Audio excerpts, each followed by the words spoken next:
వచ్చే 5 సంవత్సరాలు ఆంధ్ర రాష్ట్రంలో అందరూ ఊహించింది తెలుగుదేశం పార్టీ అధికారంలోకి వచ్చిన తర్వాత రాష్ట్ర అభివృద్ధిపైన దృష్టి సారించాలని.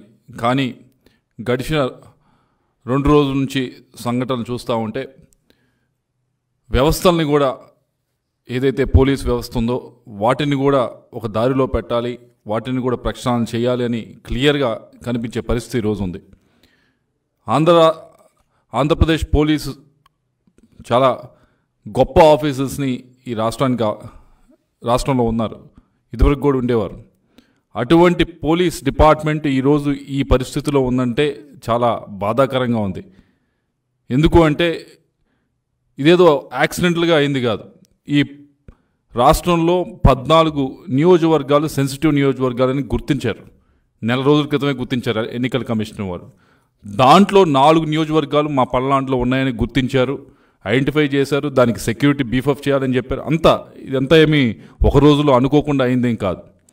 అయినా కూడా ఇంత ప్రయర్ వార్నింగ్ ఉన్నా కూడా, అలాగే నేను మెంబర్ ఆఫ్ పార్లమెంట్గా ఉండి, నేను అభ్యర్థిగా ఉండి నేను వెళ్ళి ఇదిగోండి ఇది సెన్సిటివ్ విలేజెస్ మా వైపు నుంచి మేము లిస్ట్ చేస్తూ ఉన్నాం, అలాగే అవతల పార్టీ వారి దగ్గర కూడా లిస్ట్ తీసుకొని అట్లీస్ట్ ఈ సెన్సిటివ్ విలేజెస్ ఏమున్నాయో, సెన్సిటివ్ బూత్స్ ఏదో ఉన్నాయో వీటి దగ్గర మ్యాక్సిమం పెట్టండి అని చెప్పి, ఫోర్సెస్ పెట్టండి అని చెప్పి అడగడం జరిగింది.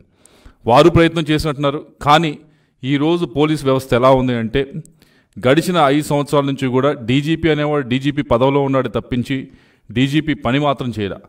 ఆ పని అంతా ఎవరో సలహాదారుడి ద్వారా జరిగిందే తప్పించి డీజీపీ అనే వ్యక్తి పోలీస్ ఆఫీసరు ఈ పోలీస్ వ్యవస్థని ఈ 5 సంవత్సరాలు నడపలేదన్నదానికి ఈరోజు క్లియర్గా కనిపిస్తూ ఉంది. పైనుంచి కింద దాకా పూర్తిగా వ్యవస్థ అంతా కుళ్ళిపోయడం ఈరోజు చూస్తూ ఉన్నాం. ఎందుకు అంటే సాక్షాత్తు ఎస్పీ ఫోన్ చేసి చెప్పినా కూడా కింద ఫోర్సెస్ కదలలేని పరిస్థితిలో ఉన్నారు. ఎలక్షన్ రోజు మేము ఎస్పీకి ఫోన్ చేస్తూ ఉన్నాం, ఐజీకి ఫోన్ చేస్తూ ఉన్నాం, ఇదిగోండి ఇక్కడ ఇన్సిడెంట్ అవుతుందని వాళ్ళు చెప్తా ఉన్నారు సార్ ఫోర్సెస్ వెళ్తున్నాయని. కానీ అక్కడికి మాత్రం 2 గంటలైనా 3 గంటలైనా ఫోర్సెస్ వెళ్ళలేదు. మరి ఎందుకో ఈ నిర్లిప్తత? సిఏలు ఎస్ఐలు వినే పరిస్థితిలో ఎందుకు లేరో ఆ రోజు ఎవరికి అర్థం కాని పరిస్థితి.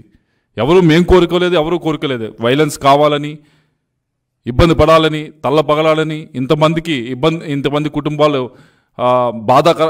బాధల్లోకి వెళ్ళిపోవాలని చెప్పి ఎవరూ కోరుకోలేదు. కానీ ఇదంతా కూడా ప్రయర్ ఇన్ఫర్మేషన్ ఉండి 4 నియోజకవర్గాలు పల్నాడులో సెన్సిటివ్ అని తెలిసి కూడా అయినాయి అంటే పోలీసు వ్యవస్థ ఎంత నిర్వీర్యం అయిపోయింది.